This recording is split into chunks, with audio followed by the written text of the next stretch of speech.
August 17th, 2022 meeting of the Brainerd Planning Commission to order. And Director Kramvik, could you do roll call, please?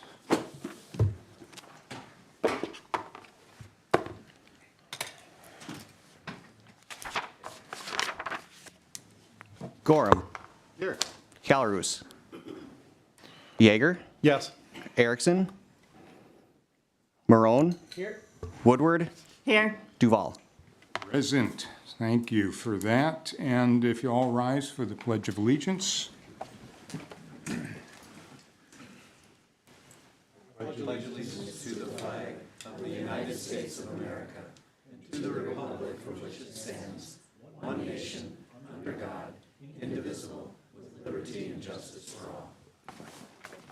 Thank you.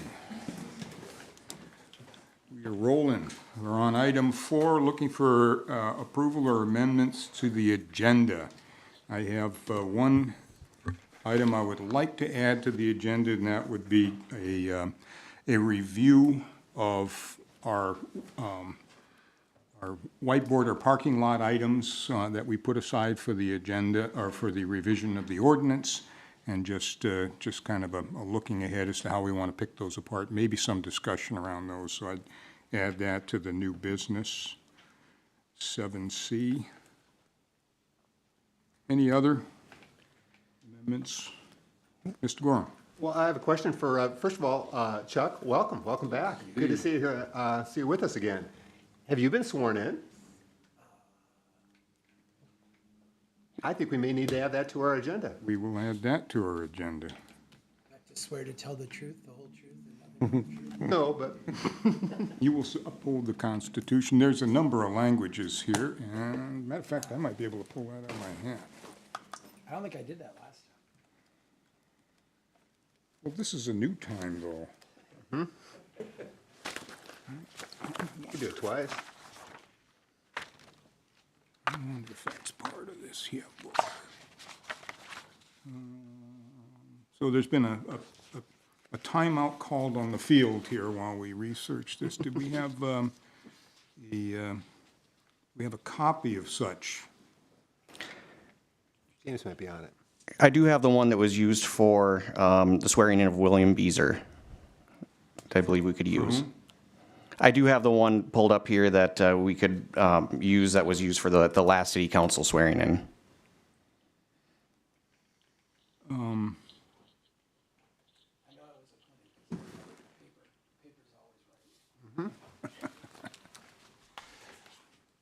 The application, I think, has that as part of when you're signing in things. Is that not correct? Mr. Marone, did you fill out such a? I absolutely filled out the application, signed it. Yeah, so it's probably got that as an attachment to that. Might you be able to pull up that PDF of your Okay. applications for commissions? It may be part of that document.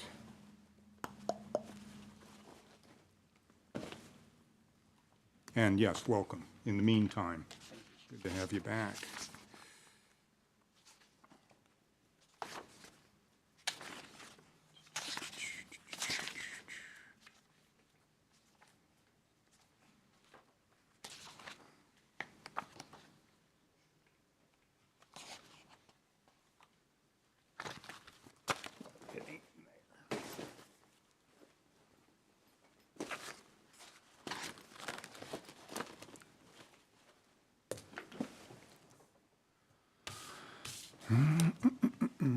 Okay, I almost got it here. Doing what I'm going to do. We'll get there. We'll get there. So I guess where we stand at this moment in time is we're looking for a motion to approve the amended agenda, which includes the swearing in of our newest member, Mr. Marone. Yes. I would have one item as well I'd like to All right. add. We have a moratorium we're working on buildings being torn down and converted to, I'd just like to chat about it so we've got 6 months to do it. I think we've spent 2, so. Yeah. And I would include that under the Oh, great. amendment That's that I on the made there checklist. on the checklist of Okay, items, so. thank you.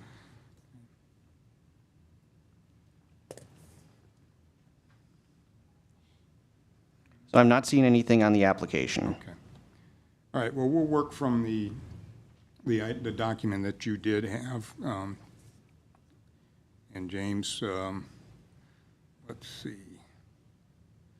Let's add that as maybe 4B on the agenda.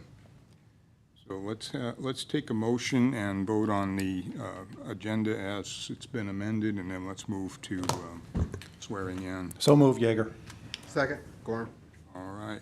Any discussion? Hearing none. All those in favor signify by saying aye. Aye. Aye. All opposed, same sign. All right. James, would you be able to read that? And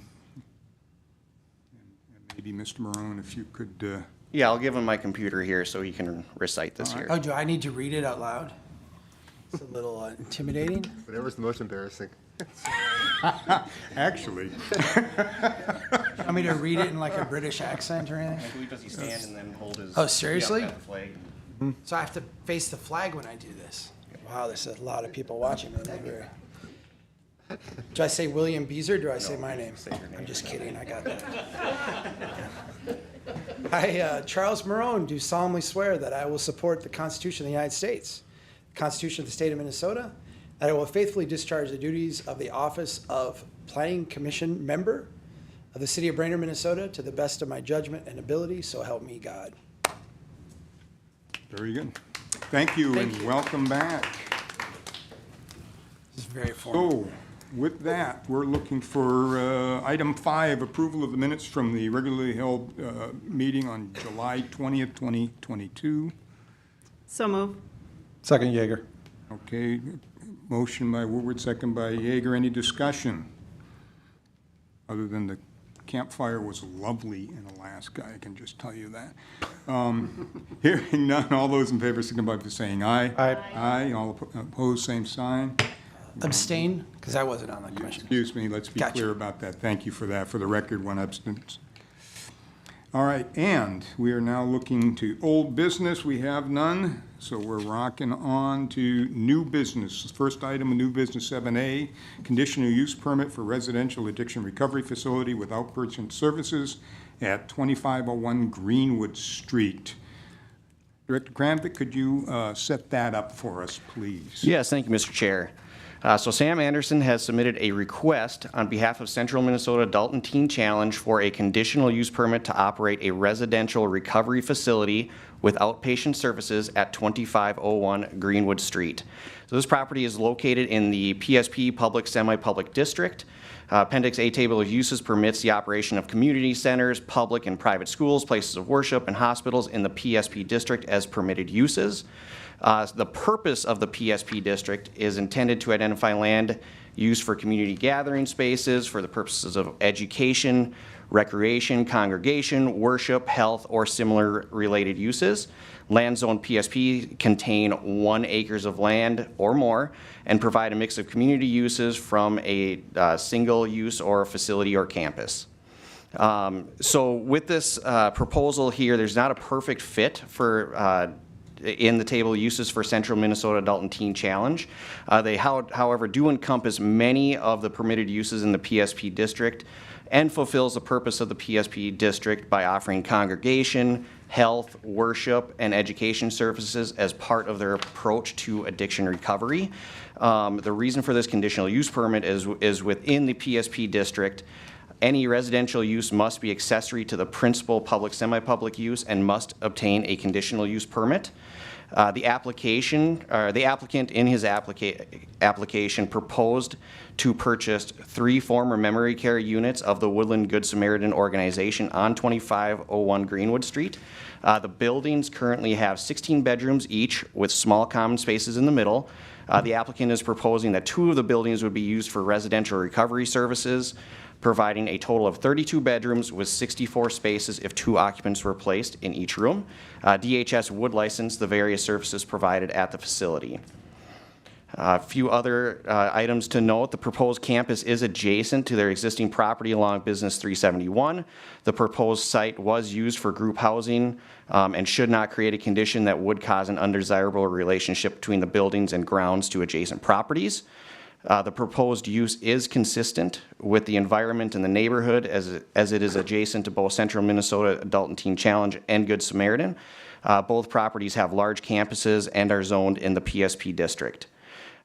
Each building, I do want to note the parking as well. I did speak to the applicant about that. Each building provides 12 parking spaces for a total of 36 spaces on the property. The proposed use is very similar to the previous memory care unit, and the site should have sufficient off-street parking to meet the needs of staff and residents on the property. So with that, staff does recommend approval of the conditional use permit for the operation of a residential addiction recovery facility with outpatient services at 2501 Greenwood Street. And the applicant is here to answer any questions, and I can certainly answer any further questions as well. Thank you. Any questions of staff before we proceed? Questions of staff? All right, then. With that, then, I think we're going to public hearing. And I think when we open the public hearing, I think I'd first like to hear from the applicant. And then we can take broader public input on that. So, opening public hearing at 6:12 p.m. And welcome, if you'd state your name, please, your address. And Sam Anderson. I'm the Center Director at the Central Minnesota Adult and Teen Challenge. We're at 2424 Business 371.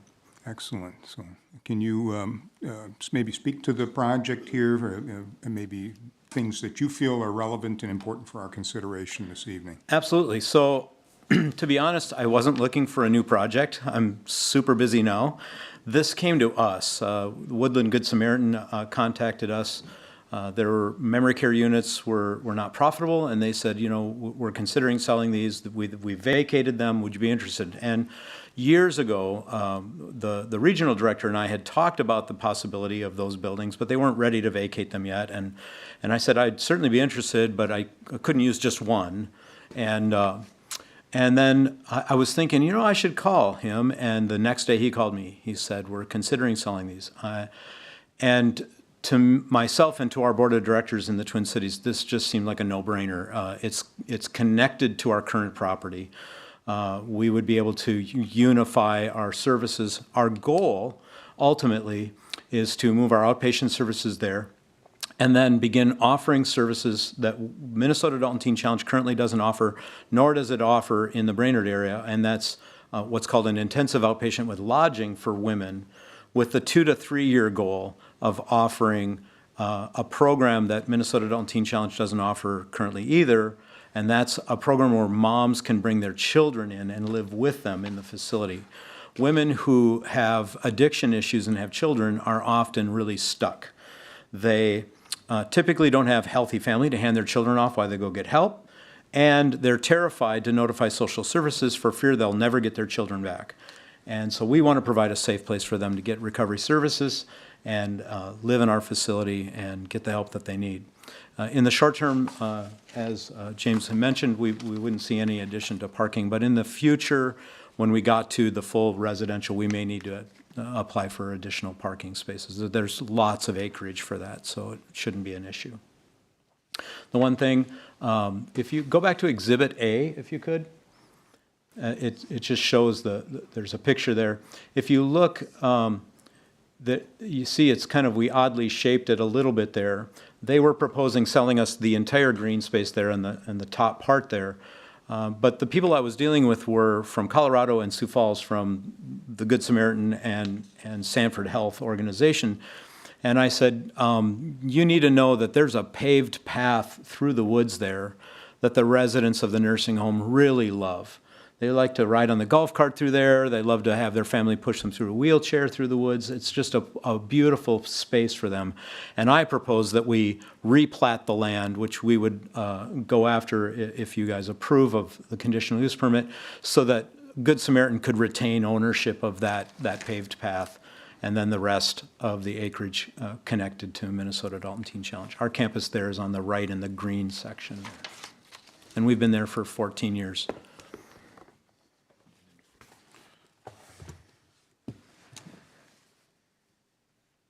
right, thank you, Mr. Anderson. Questions of the applicant?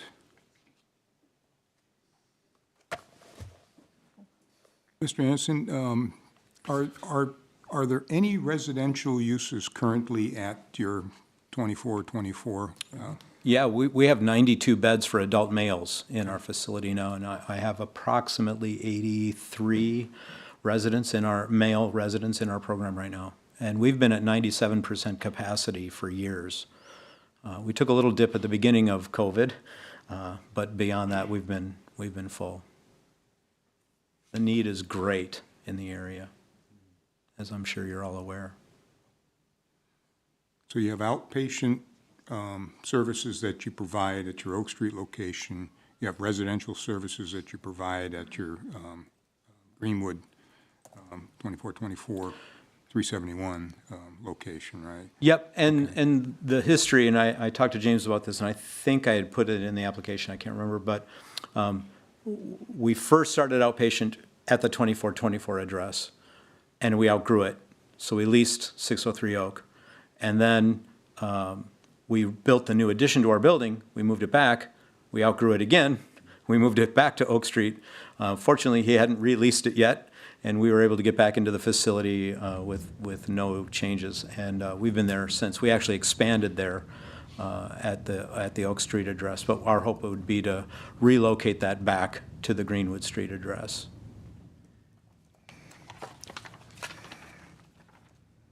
And so the principal, what would you say the principal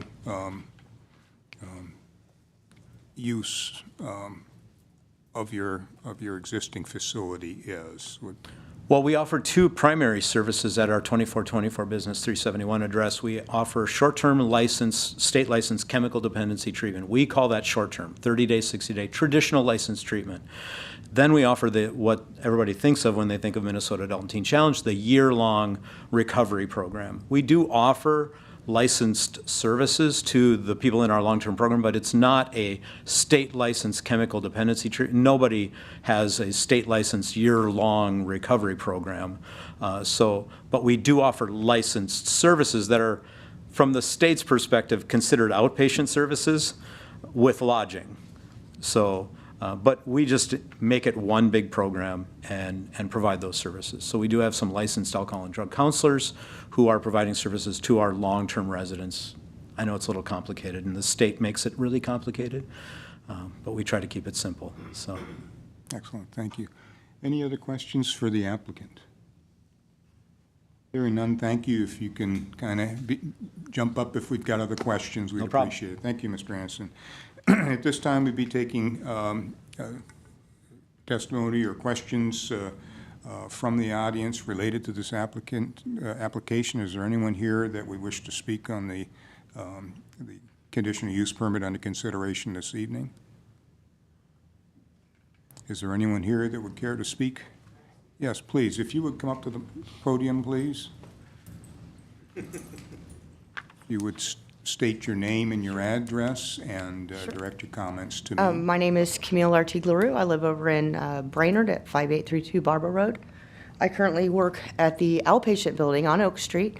I've been there for 10 years. I'm actually a graduate of the long-term program in Minneapolis. My husband is a graduate of the Brainerd program, so he went through in 2009 and 10. I was still really struggling. It would have been so huge for me to be able to come into a program with my daughter at the same time or close to afterwards. I praise God for how the avenue went. I was able to go into treatment not long after he got out, and then he was able to watch my daughter and I could go in, and he really paved the way for me to kind of force me into treatment. At the time, we were expecting another baby, and so it would have been really cool if this existed then for me to be able to go in. I ended up going into a secular program that just really was not a great fit for me at the time. Lost that child, and then the road for relapse was where I went. But when this came to the plate, I just thought this would have been such a great thing for me. Now being an outpatient, I'm also working with a lot of women who are very much struggling in going into treatment and placing their children. And so, yeah, this would be great. So that's really what I can provide. Good, thank you. Thanks. Is there anyone else that would care to speak to the application before us this evening, conditional use permit? Thank you. If you'd state your name and your address and direct your My name comments is to me. Bonnie Shipman Banks. I am the clinical supervisor for the outpatient program at Oak Street in Brainerd. My address is 13763 Hardy Lake Road, Pillager. And what I would like to speak to is the need for a women's program in Minnesota, in Brainerd, Minnesota. I've worked in Brainerd for 32 years in the chemical dependency field. We have never had a women's program that was a residential program. We have had we had an outpatient group at one time. COVID killed it for women, and it was just for outpatient. The closest residential programs or a place with women for treatment for lodging is probably Mora, Minnesota, East Grand Forks, or Minneapolis. So the need is great. Like I said, for 32 years, we've needed this in this community. There's not even a sober living house for women that are in recovery that want to make it. So that's my. Thank you. Is there anyone else who would care to speak to this application? If you'd state your name and your address, please, direct your comments to me. My name is Dawn Squires Hart. I live at 34084 Aztec Road in Motley, Minnesota. I have worked for Teen Challenge for 5 years as an office administrator, and I've also volunteered in the Crow Wing County Jail here. And the consensus of the women that want treatment don't want to leave their kids behind. And that's what I find so exciting about this, is that these women will now have someplace to go. When they leave the jails, they have nowhere to go. And I'm really excited. One other thing that they talk about is if they do go into a women's program, they have to go far away, as Bonnie was saying earlier.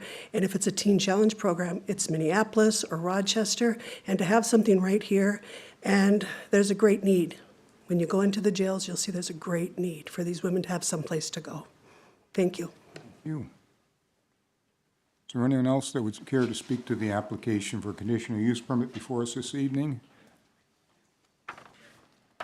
Thank you. If you'd say your name and address, direct your comments to me, please. Good evening, Talia Broadhead, and I live at 11435 Jasperwood Drive in Baxter, Minnesota. And I am currently employed and have been for almost 3 years with Teen Challenge. And I attended the program for a year and graduated in 2017. And prior to that, I struggled with a meth addiction for 20 years. I have 3 children. And when I decided to enroll in the program, my 3 children were kind of, not only does the trauma of my decisions and my life, but what it happened to like my family and my mother and my children, they were all like torn and in separate homes and foster care and things like that. And to have a facility in this area, attending to that eventually would be very beneficial to the community, to the families, to the addict. And so I'm a strong advocate for not only this program, but for just women and their children. So I also volunteer in the Aiken County Jail with the ladies there, and 90% of them are mothers, and they just don't have much hope. And from my experience, there's just not a lot of programs that have the success that Teen Challenge provides. So I am very supportive, and thanks for listening. Thank you for your comments. Is there anyone else that would care to speak to the conditional use application before us this evening? Anyone else care to speak to the application before us this evening? And Stephanie, is there anyone online? No one online? Okay, well, with that, does the commission have questions here for or follow-up before we move out of public hearing? James, I've got to try and get my head around where we were in the zoning code update regarding the public and semi-public spaces, and we look at our use tables and nursing homes and group homes and state licensed residential facilities are not permitted uses in the PSP. So I'm seeing a disconnect where we're at, which is different from the discussions that I recall us having on the residential use where, for example, if CLC wanted to build a dormitory to house students, they've got one there, that we allow that use. Or you have a church and you have a rectory, we allow that residential use. So what I'm trying to get through my head is we have an excellent application, an excellent program, meeting necessary demand in our community, and I'm trying to see the path to get there here. Can you help us think about the residential fit here, or do we really need to think about a rezoning to a CN2 to make this happen? And still it would be a conditional use, but those are uses approved. So I'm looking for your input and your ideas on that. Yeah, I did use my consulting services for this as well. You know, because the applicant and the property, you know, really the permitted or the main use of that facility really includes the congregation, worship, health, similar type uses for that recovery of addiction there. The residential piece in our mind kind of became that secondary use from that main part that was that addiction recovery portion of it. So that was the thought process on that portion of it.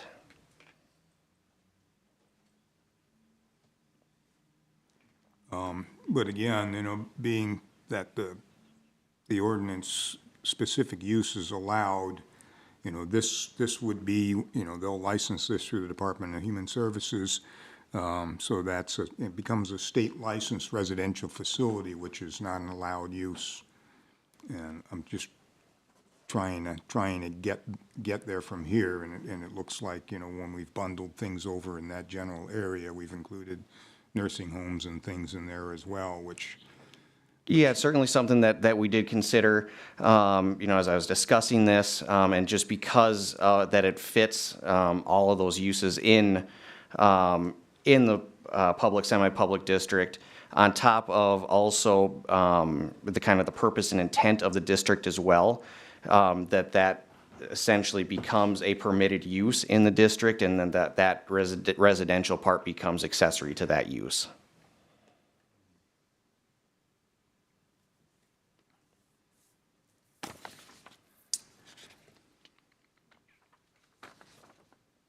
Other questions or comments or thoughts before we bring this back for discussion? Mr. Chair, maybe just two items of clarification. What's the prior use of this property? The prior use, it was a B4 before this. Oh, because of the okay. Yeah. I was gonna say, not the zoning, what's the prior use of the property? The prior use was a memory care unit. Which involved people staying there overnight and, okay. Yep. How long has that use been abandoned? Maybe the applicant could answer that question. About 60 days, a Okay. little over. Thank you. Helpful question. So, yeah, we can discuss. Other questions or comments? All right, hearing none, I'm going to close public hearing at 6:30 and bring that back to the commission for discussion. So, Chuck, your question and your insight here is a use that is suspended for 60 days. Well, I see where you're going with it, with your questions, and I respect that, I understand that. You know, I think there's also a conversation to be had on whether they even need a new CUP or could just continue under the old one if this use is substantially different than the one that was there before. It doesn't seem to be substantially different, and it's not been abandoned for more than 6 months, so, you know, if you change ownership or slightly change the, you know, the tendency in a sense, would this really be that much different? I think we're here, we're doing a CUP. I'm not as hung up, or I don't have the hang up with the use. And so I'd be inclined to try to find a way to approve it. And I'm trying to address the issue that you have in a way that might be easier. Other That's thoughts? all I have, Mr. Chair. Thank you. Yes, Yeah, thank you, Mr. Chair. I'm thinking along the same lines as Mr. Marone. And I've kind of ran this through my mind. I'm kind of coming up with the same thing that you mentioned, Mr. Kramvik, in that there's not really a perfect use here. And going back to what I've always said before, that we're way more sensitive to building shape than we are use. To me, my mind is going in a couple directions here. One is that we do have this PSP in very close proximity to neighborhoods. And we have a couple other examples of that in the city of Brainerd, where some sensitivity has been shown to those PSPs existing in really close proximity to neighborhoods. So I would just first like to say that the work that Teen Challenge, I mean, the work that you guys do is fantastic. I have nothing but high regard for the nobility of your work. You guys have certainly earned the reputation that you have. So, and I'd like to see that continue and be a part of that growth, if at all possible. So I'm trying to find a way to fit this in over there as well. So I'm going to be in favor of allowing this use over there, but I would like to caveat and ask the group to maybe cultivate a little bit of discussion on my experience with the other PSP in close proximity to neighborhood and a couple problems: lighting and the screening to the parking lots. And I'm speaking specifically to the hospital in North Brainerd. Those seem to be the parts or the points of contention that have come up in that situation. So if I was to attach any conditions to this or ask for any conditions, I think it would be that the lighting be kind of brought up to our current ordinance, as well as any screening on the parking lot that would be facing any new parking lots would be facing the residential units that are in close proximity there. But that's really all I have. I'm going to be in favor of this. So, thank you, Mr. Chair. thank you, Mr. Morone, or Mr. Yeager. No insults, please. No. Not to me. My bowers, my left and right bowers here. Right? So, other comments or thoughts on the application? I'll just piggyback on the earlier thought that this is such a similar use to a memory care unit that I don't see it really changing that much. So I think I'll be in favor of it. Thank you, Mr. Gorham.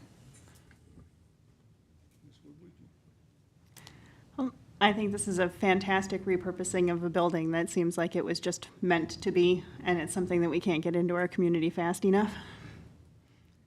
So I'm in favor of making it work however we need to do it. Thank you. And I share that perspective that we want to make this happen. I just feel like we're trying to fit this into and shoehorn this in. Our discussion around residential was very narrowly focused, and so when I look at this, and this is basically our first application to ask for a conditional use permit under the PSP, how we decide on this affects how we respond. Number one, how we attract other applications for CUP in that particular district and other places around the city, and then secondly, it sets the tone as to what our actions will be. And so I want to make sure that we're fully clear on this. That this is the right way we want to go, so that we're either we're making some clarifications here by precedent that we intend for PSP to include all of these other residential type uses, and we solve the problem that way, or we rezone it to something that it fits and it proceeds that way. The latter option of rezoning sends the applicant away, and it brings us back in a month. So that's not the best path, and I'm intrigued by the continuing the use, whether in fact that would be able to serve the applicant well enough. So I support the use, I support how you want to use the facility. I agree that it's great repurposing of existing. We're not breaking new ground to be able to make use of good facilities that can do the job, so I'm really supportive of that. So that's where I'm struggling, so. When I, Mr. Chair, when I look Please. at the PSP and things that are allowed under PSP, a lot of these, the PSP checks a lot of the boxes, whether it be essential services, hospital-like services, things like this, that I do agree that I think the PSP was kind of the last thing we did with the process, and maybe it was a little rushed, but I see enough things in the use that, for me, I think we're going in the right direction. That's my 2 cents.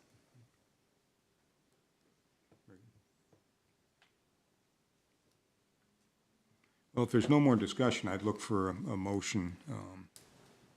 And I think I heard the makings of some conditions from Mr. Yeager that we might want to think about. One was lighting and one was screening of parking lots. I don't know if you wanted to elaborate on any of that, or? No, in fact, quite the opposite. I'm hoping that somebody else will elaborate on it. If there is, if there's no discussion, then it's probably a moot point. But, and again, I'm drawing upon my history with many years of dealing with the conversations that have come up with a neighborhood in close proximity to the hospital. That's what is stemming my questioning of the lighting as well as the parking screening. And obviously, moving forward, keep in mind that PSP is allowable use up to 90% impervious. So let's say you guys just go gangbusters. Hypothetically, they could take this entire lot and develop up to 90% of it directly across the street, if I'm reading the map correctly. I'm a little fuzzy on that, but directly across the street from neighborhoods. So that's my only concerns, and that they may be ill-pointed at this point. So, And they may be well pointed. What is the general business use for lighting? We've got residential lighting standards, and then we have layers of commercial, and I don't see in the lighting standard that we have a place that fits PSP, particularly if residential is subordinate to the principal use, or so it would be appropriate in my mind to maybe address that the residential standards would apply as one way to address the conditions. that's where I'm going with it. Saying that the 16 or 13-foot high. That would be my leaning here. My concern is an absorbent amount of cost to the applicant to convert existing lighting over to this, but it's obviously not cheap. So, just thinking about it moving forward, if that is a conversation that should be had, this is the time to have it. This is a conditional use permit, so if conditions are going to be attached, here's our chance, right? So I simply threw it out there as, just to see how you guys. Can I ask a question? And maybe because I don't understand the code as clearly as I'd like to. You're not suggesting that the existing lights be changed as part of this? Not necessarily, no. Right, but you're suggesting that if they put in new lights, there's ambiguity in the code as to what standard would apply? I'm not sure that there is ambiguity in the code, but I think that. You want to clarify that? Yeah, that's what I'm hoping to clarify, is whether or not, because if this use goes into, it's Yeah. not a residential neighborhood, but it's directly across the street from a residential neighborhood. So that's why I'm asking, the point is, now would be the time to hit the two key items that I see come up commonly in other uses like this, right across the street from a residential. That's parking lot screening and then lighting. So the condition would be, it'd be a motion to recommend approval of the conditional use permit with the condition that any future construction of additional parking lot or lighting conform to the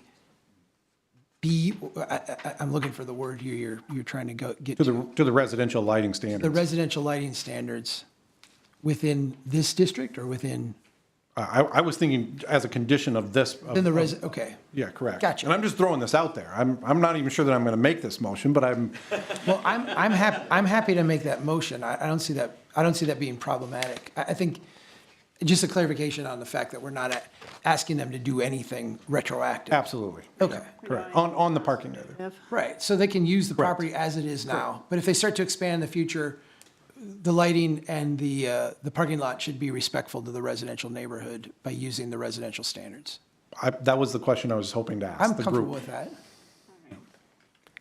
Thank you for that clarification. Mr. Gramvic. You know, Here comes the Yeah, wrench. and any additional parking lot would have to use the screening requirements for landscaping. So right now, that would be essentially a shrub every 5 foot. Okay, yeah, I wasn't sure if that met the description of adjacent being across the street or not. Yeah, so that'd be, okay. there's a part for across the street. So, Okay. you know, if you did want to have that a little bit more stringent, you certainly could. But that would be if they were to add it, that'd be a requirement. Thank you, James. Other discussion? Then have we got a motion?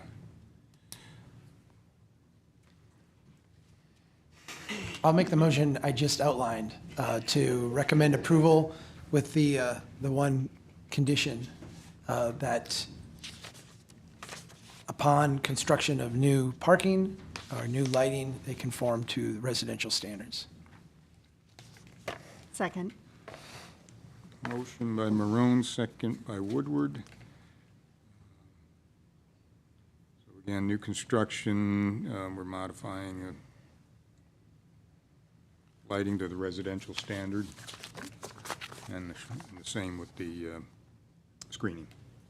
Correct.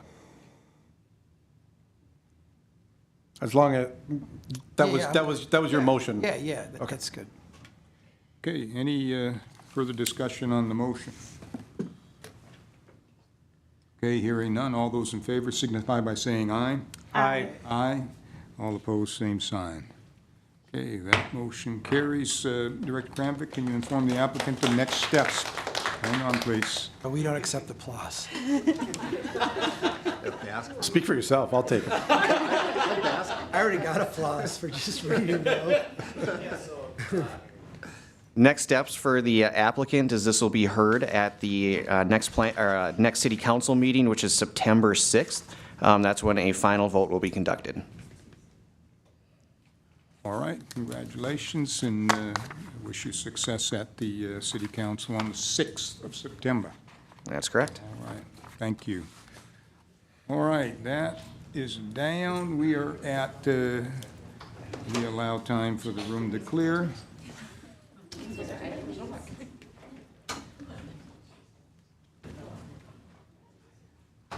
And we are at item 7B, conditional use permit, ice vending machine on 12026 Street South.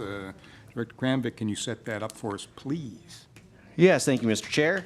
Todd Sutton has submitted an application for a conditional use permit to operate an ice and water vending machine at 1202 South 6th Street. That is under the required 1,000 square feet of floor area for commercial buildings in our commercial districts. 1202 South 6th Street is located in a TN2 district, which allows for the operation of commercial and retail establishments as a permitted use. And again, commercial buildings less than 1,000 square feet are allowed only upon approval of a conditional use permit. So the proposed structure is approximately 200 square feet. Just some information on the setbacks. The proposed structure will meet the rear and side yard setbacks. The applicant is proposing the construction of the ice and water vending machine approximately 60 feet from the front property line. The existing building meets the current front yard setback in the TN2 district, so the proposed structure should not exceed the 20-foot yard setback maximum. Also wanted to note, as part of things that can be added to conditional use permits and reviewed, the proposed use shall be sited, orientated, and landscaped to produce a harmonious relationship with buildings and grounds to adjacent buildings and other properties. So with this, The parking lot isn't being redone. However, this might add a lot of traffic to this area. So staff is going to be recommending that the parking lot does meet the screening requirements on this side. So essentially, a 6-foot high fence or landscape screen providing 80% year-round opacity shall be required whenever a non-residential use abuts directly upon land zoned for residential purposes, which the property to the south does. It is a residential house. So staff recommends installation of the required screening along the south property line. The west property line does have an existing privacy fence. So with that, staff recommends approval of the conditional use permit for the operation of the ice and water vending machine at 1202 South 6th Street with the conditions that the structure meets front yard setback requirements of the TN2 district and the required screening is installed along the south property line. With that, I'll open up to questions. The applicant is present. Thank you. Questions of staff? Questions or comments? Mr. Chair? Yes, Mr. Maroon. So just verifying that the existing building is coming down as part of this? Yes, it would be coming down as part of this. That's all, Mr. Chair. Any other questions of staff? Hearing none, we'll open the public hearing at 6:46. And I'd like to call the applicant forward to offer an opportunity to comment. And your name and address, please. I'm Todd Sutton, and I'm from 8415 Burnt Creek Island Road, Bismarck. Thank you. Are there particular aspects of this proposal that you care to highlight for us this evening, or speak in general to your project? I guess the basic thing is we put some in North Dakota. This company has, not directly me, but it's a big thing for recreational area. And it's all, mobile, of course. So it's got its uses for ice and water. It's set up to be, let's say, a storm power outage. It still works, with generator. It's all set up with osmosis and everything for water, city water and everything. So, and the building will come down. And, the parking lot will be cleaned and redone and, to the standards of the city, obviously. So, but, yeah. Okay. Thank you. Are there questions of the applicant? Mr. Chair, I've got Yes, one. Mr. Maroon, please. Hi.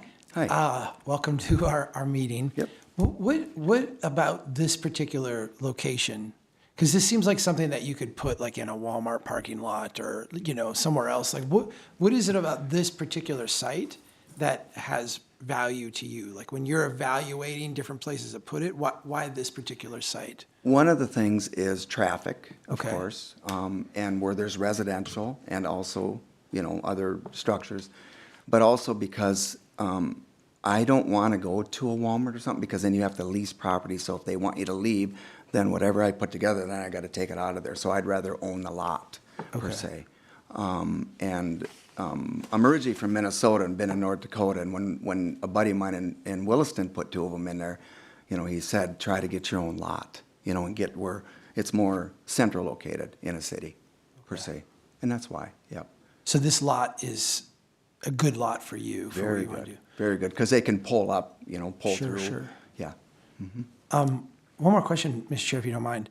Who do you think would be the primary users of this then? Would it be people from the neighborhood or is it? All kinds. All kinds. Recreational boaters, construction people just love them because they go up with their cooler and they fill it. They don't have to go get bags. Okay. Yeah, the other thing is we got 5-gallon, 3-gallon, 1-gallon water jugs. So your house and stuff too as well. You don't have to go into Walmart. You don't have to go exchange them. You just go and fill them. So a lot of residential people use them, from what I've seen. Okay. Yes, sir. Thank you. Other questions of the applicant? Yes, Mr. Gorham, please. Just a dumb question, but, do you show up with your own bag? Are there bags there? Do the bags come out automatically? It's all automatic. All automatic? Yep, and I can read everything on my phone and my computer and watch. Again, Yep. I show up with my own bag and I fill it? Nope, Or the it comes bags out come automatically and you pick it up and you go. All right. Yep. 10 pound, 20 pound, yeah, and cooler dispense. Sure. How often would somebody from your company visit the site to make sure everything is good? I'm actually gonna be here every day for a while, and then I'm gonna hire somebody to check it every day. But most of this is done remotely because it's all automatic. Okay, thank you. It holds about 8,000 pounds of ice, and it's all done by water. And I can turn that back. If I'm only, selling so much, I just turn it back. I will, because we're in cold weather, I will have in-floor heat installed in the foundation package so that the heat is there constantly. To keep your ice warm? You're Keep the, melting yeah, ice then. yeah, yeah. Got it. But anyway, and that's coming later I mean- on an engineered sheet. Someone came to me and said, my business model is selling ice in Minnesota. Yeah, good luck with that. Yeah. It's a going thing. Yeah, I hear you. Yeah. Other questions for the applicant? Mr. Sutton, you did mention generator that's part of this package. Is that exclusively for backup power and? It can be, yeah, yeah. Will you have other uses, or when would it be running? Only if power goes out, I believe, is the way I'll hook it up. Some of them, I don't know if they even come with them, but I'm gonna try to hook it up that way because of, just be safe, but, yeah. So in the event of a power failure, you have the means to be able to continue to chill your investment and continue to produce product. And at the same time, assuming that power is coming through the grid to this thing, the generator is in standby mode. Correct. And also, Mr. Chairman, I can shut it off. So I can just, from my phone or my computer, bad storm, whatever, I can just shut it off and it'll just stop. So, yep. Other questions of the applicant? Seeing none, Mr. Sutton, thank you. If you might be ready to bounce back up if we have some additional questions Yes, sir. here. I appreciate that. Thank you. So with that, is there anyone else that would care to speak to the conditional use permit application before us this evening? Greetings. Can you state your name and address and direct your comments to me, please? Sure. My name's Earl Ottman, and I live at 20323 Hickory Road, Little Falls. I own the contract for deed on the property south of this location.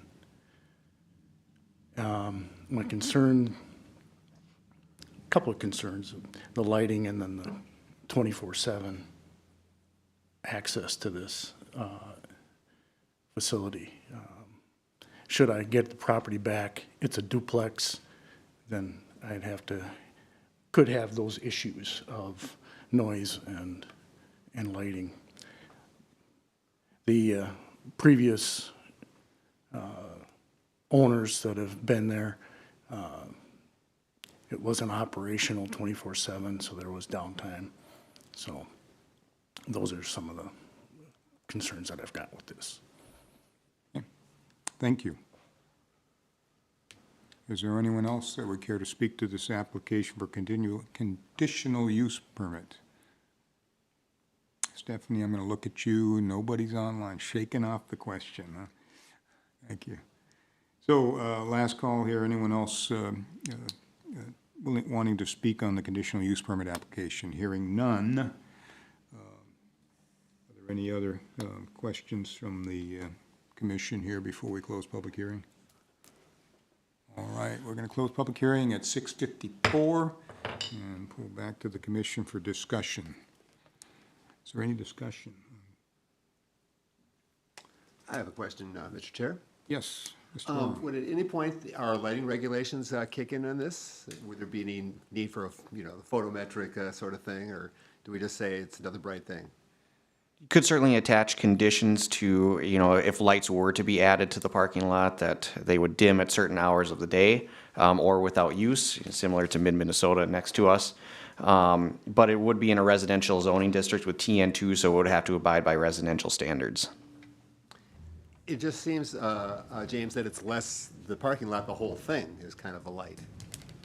So just wondering if that is something, or is our discussion limited to parking lot lights? I don't know. So your question is for the actual unit itself? Yeah, I mean, does that fall under lights? Is that a light? I don't believe that really falls under that portion of it. So, You know, I think, you know, as long as the lights aren't above 13 feet, it's still lights attached to the building that have standards as well. So if they were to cast out or they were to be taller than 13 feet, I think that would be potentially an issue. Yeah.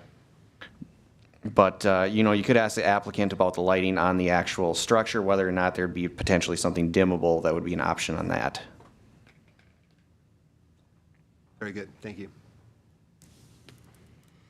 Other discussion or points of discussion? I've got a thought about the fence. The existing fence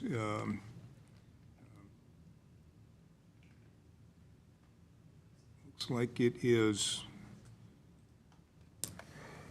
or maybe I need clarification on that, whether that fence is on the residential side or the commercial side of that lot.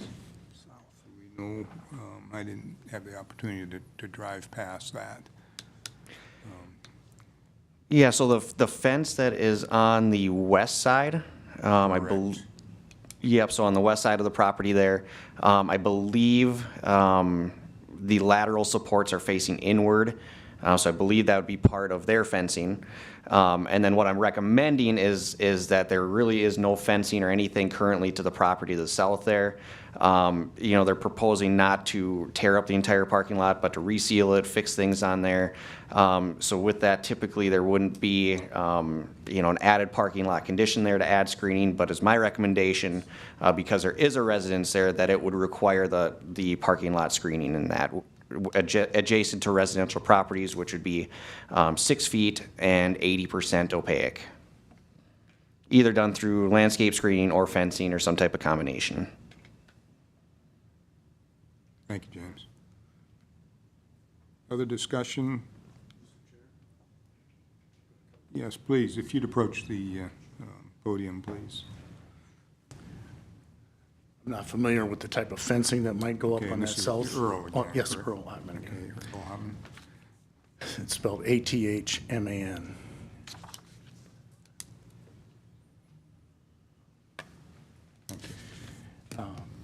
So I'm not familiar with this type of fencing that would go up. In prior years, obviously, we shared that area between the two property lines for snow. I'm just wondering what kind of a issue or how much we're going to have after this fence goes up. I'm not sure I understand your question. So, Along the south-north property line, the south-north, thank you. okay, Yeah, we have always just put snow, me to the north, and the previous owners pushing it along the south line and their south line, and so everything was fine. But I don't know what kind of a fence is going to go there, and the snow issue may be an issue as well. Thank you Where for to that. put it, because there's not a lot of room along that line to put snow. Very good, thank you. Okay, thank you. Mr. Chair. Yes. I'm going to say some things, and this is not anything to do with you or your business. I actually think this is a pretty smart business model, and so nothing against you. This is kind of talking about us as a city. It's hard for me to look at this and not think, my gosh, how deeply devalued we've made this property. We're talking about putting a vending machine. I mean, basically, like, this is like someone coming to us with a Coke bottle machine saying, I'm going to tear down a building, and that's going to be the primary use of this property. It makes me kind of sad, just to begin with, because, wow, I would like the property of South Brainerd to be worth more than having an ice machine people would drive through on. I think the question that I've got, and I ask this in seriousness, I'm looking at the definition of a commercial use, and this is a commercial use unlike anything we define in our ordinance. We list commercial uses, and I know you've said retail. Okay, commercial use retail business says an establishment engaged in the display and sale of products produced off-site directly to consumers within a building or portion of a building, excluding any exterior display and sales. Such uses may include grocery, clothing, bookstore. If you go through the rest of these, You've got auto repair stuff, you've got hospitality business, you've got liquor on sale, off sale. You've got nothing that looks like a vending machine in the list of what a commercial use is. And I have a question as to whether this is a commercial use even allowed on this property. I don't know if I speak for everybody here, but it seems to me like if we were wishing for what would develop on this property, this would not be it. I think we would want something that was, a deeper commitment to the city, a deeper commitment to the neighborhood. That's a reflection on us. I don't think we've done this property many favors in terms of making it a valuable place to do anything more than what we're being asked to do. But I'm not enthusiastic about supporting this because I don't think this is in the best long-term interest of the city. And I, quite frankly, wouldn't like to see this in any zoning district. It feels like an accessory use, like a vending machine, like it should be in a Walmart parking lot, or it should be in the parking lot of the old Tom Thumb across the street, or it should be accessory to something that is actually like a real use on a property.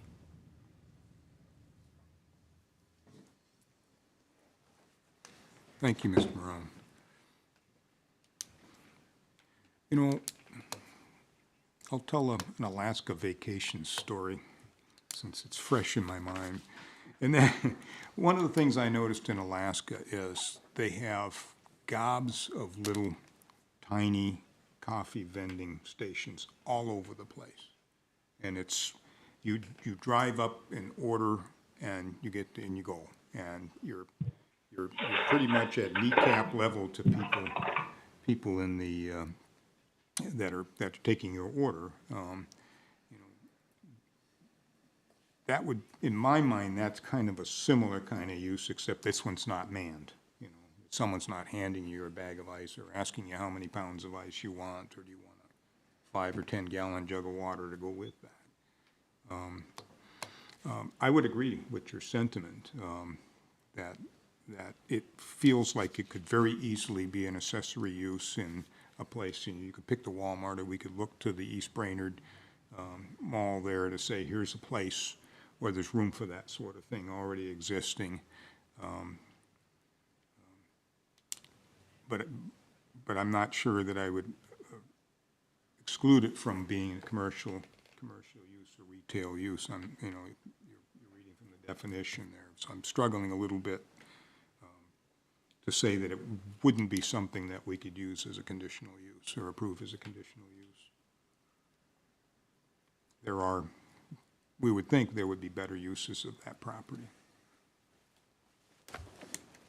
Other discussion? Mr. Yeager. Oh, thank you.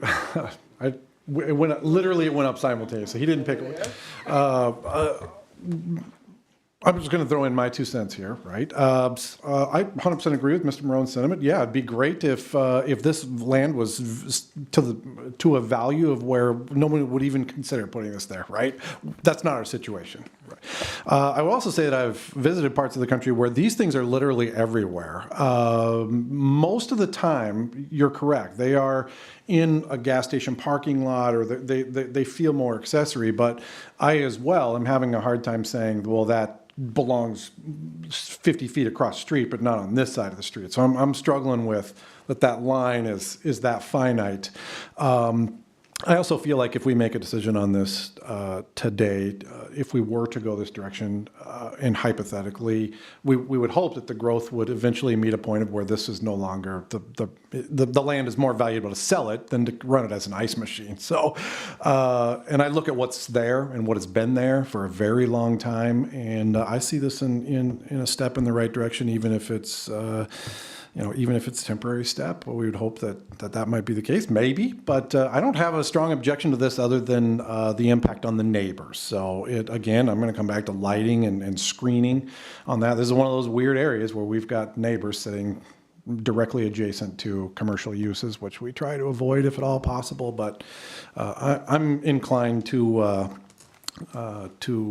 be in support of this with maybe just under the assumption that the screening and the lighting is addressed, but that's where I'm at.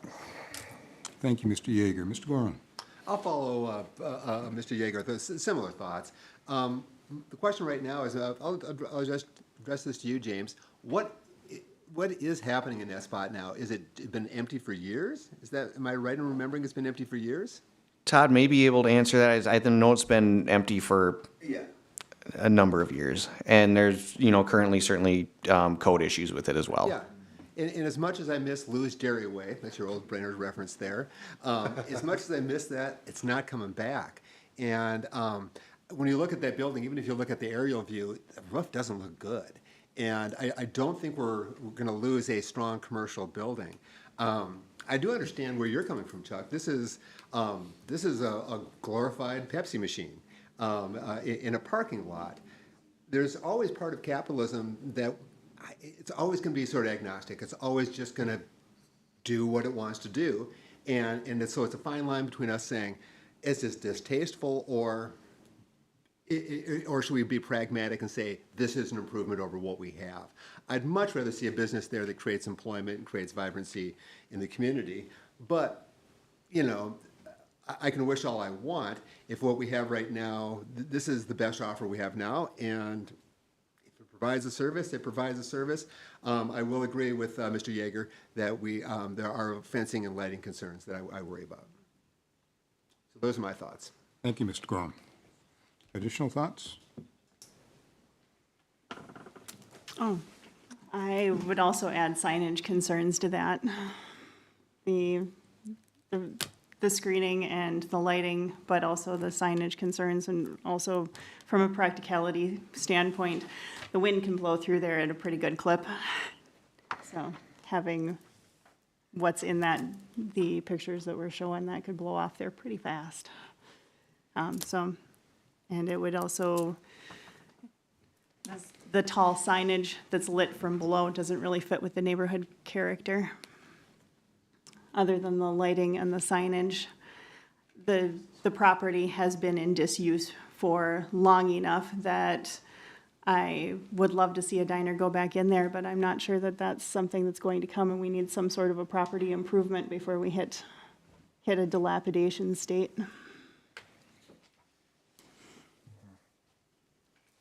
Thank you, Ms. Woodwin. Mr. Marone. Mr. Chair, I have two questions, one for the applicant and one for staff. What one would you prefer me to do first? Well, I'd go ahead with the applicant. Okay, just a quick question about what Commissioner Yeager said about the kind of permanency of the building, of the machine. What is the life cycle of that? And how long do you think it would be there? And is it one of these things that you bring in and drop in? Or do you actually erect it and build it? It's erected. Mr. Sutton, if you could please come to the podium so the folks can hear you. Thank you. Hi, I'm Todd Sutton. Thank you. It's erected, and then it's brought in, and then we assemble it on site on a foundation, just like a modular house per se. Let's say that someone came 5 years from now and is like, oh, this is the exact property I want. Here's $1 gazillion. What would happen to that thing? Would it be trashed? Would it just be picked up, and could you move it in a day? I can use it somewhere else. You could pick it up and move it in a day? Yeah. Okay. But I would never do that. And I do have one thing, getting back to the lighting and the sign. There's going to be a fence around mine. The sign won't, I'm going to have another permanent sign according to the city ordinance, 8 by 32 square feet, that type of deal. So we'll have a gate around ours for noise and for lighting. So there are some things that are, perfected, just to let you know that. And I just got on the way here, I just got all my lumens and everything on light and sound and everything. It's pretty quiet. And as far as the lighting, right across the street, there's a holiday station, so that's lit up all the time. And we're gonna have way less light than that. So, and as far as the fence and the snow, whatever I have to put up there, as far as the ordinance goes, for the fence to make it nice, and whatnot. So obviously it's a property that we own now, correct? I mean, that's the way I see it. So, yeah. So, does that answer your question? Yes, it does. Thank you. And Mr. Sutton, if you can just hang there for a second, I'll let you have the staff question. I'd like a follow-up with. Oh, please, thank you. So in the staff report, it says that this is permitted as a commercial retail establishment. And I guess I'm just trying to get some clarification on that, because retail establishment does say that it is the sale of products produced off-site. if I go down to light manufacturing, that would be something produced on-site, and this seems more like a light manufacturing use than a retail establishment. So I guess I'm asking for some clarification on what type of commercial establishment this actually would be. Yeah, so I did put that as commercial/retail. Obviously, this is something that we've never seen before with a vending machine, just because there is a more of a retail aspect, I guess, where I'm sure people are paying taxes, that they're pulling up here, picking that product up. Obviously, it is produced there. I guess, would light manufacturing be allowed in the zone? Light manufacturing not be allowed in the TN2. Okay, that's all I have, Mr. Chair. Thank you, Mr. Marone. Mr. Sutton, you did say that you've just received lighting details and things. Can you, is that available that you could share that with us? Or describe what the lighting would be, or particularly the light color would be, things of that nature? I just got it in an email form. I don't have it printed. I'm going to send it to James in the morning. Yeah, and then I can get it to you guys. Yeah. And it was just more of an informational package is what it was. Yeah. All right. From the engineer. Got it. Thank you. Other discussion? Anything else? I think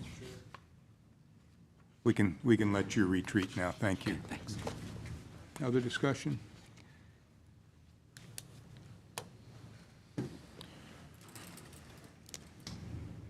Hearing none, I guess I'd be looking for a motion.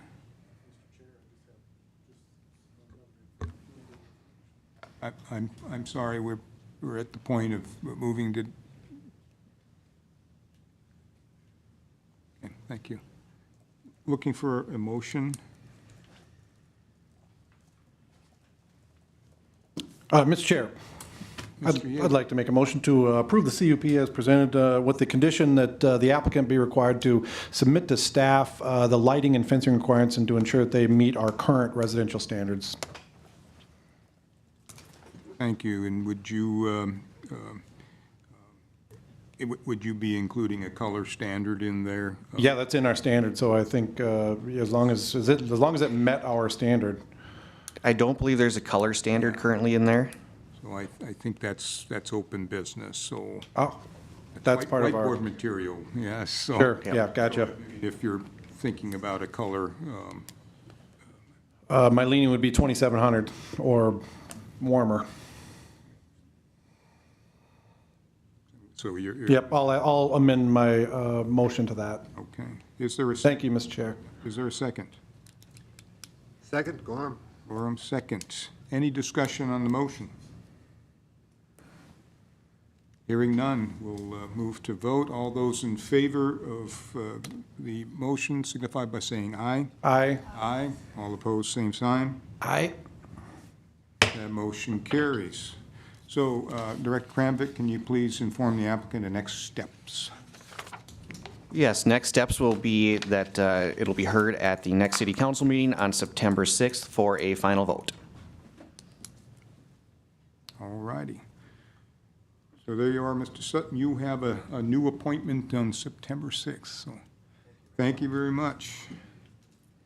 All right, so that concludes our new no, it does not. New 7C was an update on the parking lot or whiteboard issues from the ordinance process. And so, James, would you be able to kind of, remind us of what some of those things that we set aside that we were going to come back to, and maybe we can have some discussion around which of those we might want to pick at. Yes, so I prepared that, and Mr. Marone alluded to one of them earlier that I had at the top of priority. Ordinance 1534 imposed a 6-month moratorium on the conversion of dwelling units to green space or surface parking. Public entities, nonprofit organizations, and commercial businesses within adjacent and to residential zoning districts continue to acquire dwelling units in anticipation of converting them to green space or parking. So this moratorium gives the Planning Commission time to review the issue and potentially add language to the zoning code. So that was one thing that because there is a time constraint on that one, I believe that one was at the top of the priority list to review. Another one was outdoor lighting, specifically relating to what we had just looked at there, color temperature language, as well as, I don't know if you guys remember from our last conversation, possibly adding language for exterior parking lot height requirements, how the interior lots potentially are higher than the exterior lots of the parking lots, and how that works with that, possibly adding code language to that part. Another portion that we did not thoroughly go over with the new zoning code that does need to be looked at is the manufactured home overlay district. I think there's some minor things in there that need to be potentially looked at. Reviewing the entire language, but specifically setbacks and accessory uses in that zoning district. And then the other one would be off-street parking. That one was left largely intact from our other one as well. Right now, and same as our previous code, most commercial zoning districts are exempt from parking requirements. So this section of code could eventually institute parking maximums to limit the construction of oversized parking lots and provide appropriate parking standards for businesses. This is something that would be probably looking at the Parking Commission to review this section of code and then eventually bring to Planning Commission to review. I did want to note that the Community Development intern this year, as well working on code compliance, he also reviewed many districts in our new zoning district and created a thorough report of the existing parking lot conditions in some of our commercial areas and how it relates to our adopted code. So that I think will be of use when we do review that section. And then I think things that are that we had talked about as staff, probably 6 months ago, eventually looking at the subdivision ordinance and then the shoreline ordinance as well. The shoreline ordinance, I think, would just be some minor things that would be looking at structure setbacks, water-orientated accessory structures. So those are the things that I guess I've outlined, and certainly like to hear from any commission members as well. Thank you, James. Any items missing that you recall that we kind of said, this is important, let's come back to this for the sake of, wrapping up the revision process with the consultants?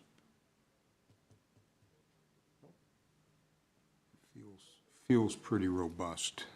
There's plenty enough.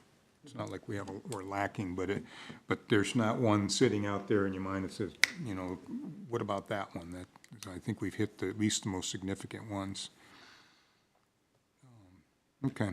Well, so as we try and kind of plan how we want to pick at these things, we do have a clock running on item number 1 as staff and also Mr. Marone have spoken to here, the green space, the moratorium on removal of dwellings to create green space. And so that seems like a no-brainer. We're going to be working on that. And so we ought to make sure we get I don't know whether this would be a workshop issue for us so that we have the time to sit down and dive into this a bit.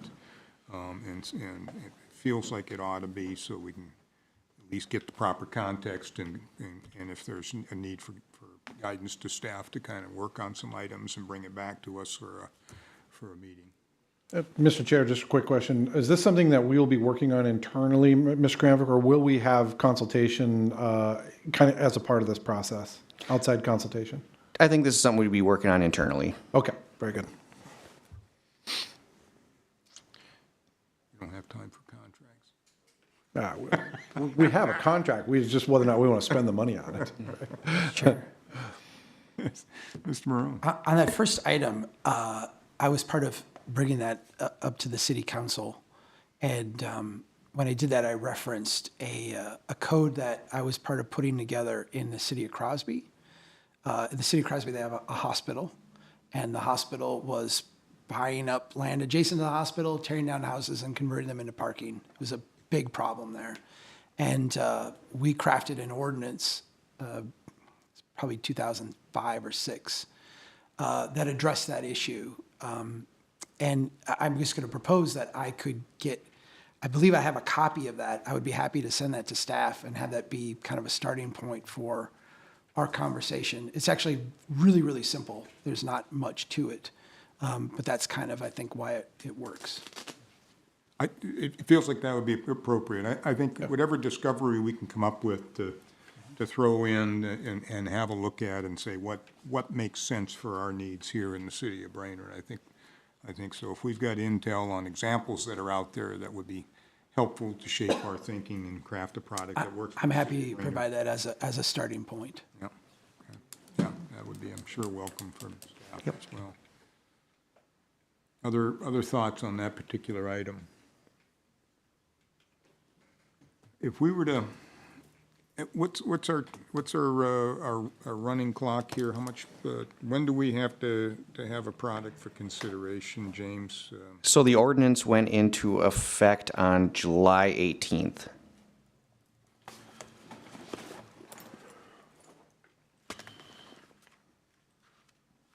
And it was 6 month? And that's a 6-month.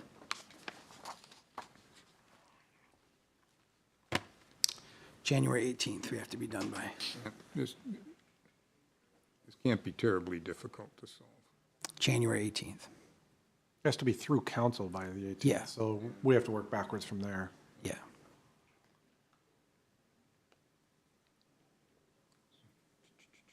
So it would be helpful.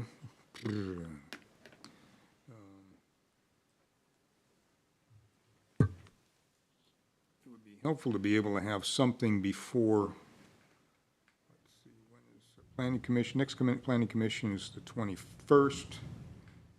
So if we wanted to consider a product, as an ambitious schedule, we'd have to be posting it the 15th, the week before, for. Yeah, so they would have to be publicly noticed. Usually I turn that in on September 7th to the newspaper. September 7th for a September 21st meeting. That's correct. Oh, it's business days and not calendar days.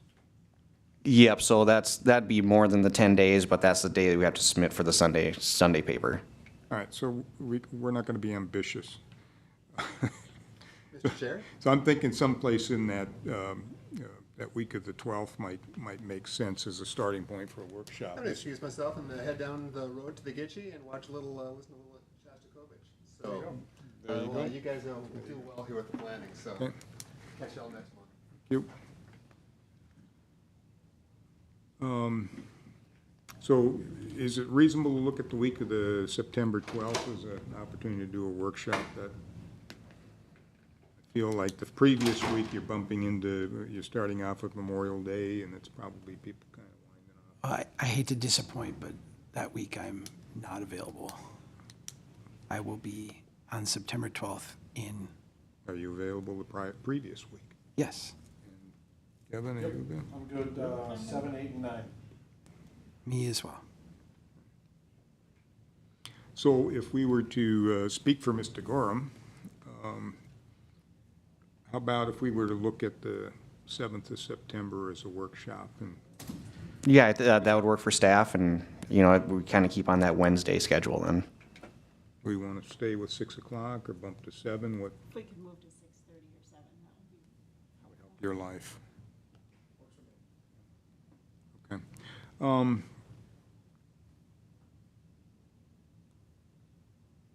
Is there a preference between 6:30 or 7? Either one works? Yeah, 7. Let's do 7. All right, there you go. That's what I was Okay. looking for. All right. Decisive. So we'll do a workshop on September 7th, 7 o'clock. Yes, Mr. Yeager. If I could make the recommendation that we set these workshop to a set time of, say, 90 minutes or 2 hours, and we just go as far as we can go. So if we can get through more than one item, that'd be great. Maybe it is only one item. Maybe we don't even complete one item, but I've used that in some ad hoc committees, and I think it works great. You just go as far as you can go. Pick down the list of, Yeah. if this is a no-brainer and we're done You in might 30 sail right minutes. through it, and then as long as the other items are prepared documentation-wide for us to look at them, I would say we can just keep going if we can, if at all possible. Use the time. Okay. Yeah. I agree. Just throwing it out. No, I agree. That makes sense.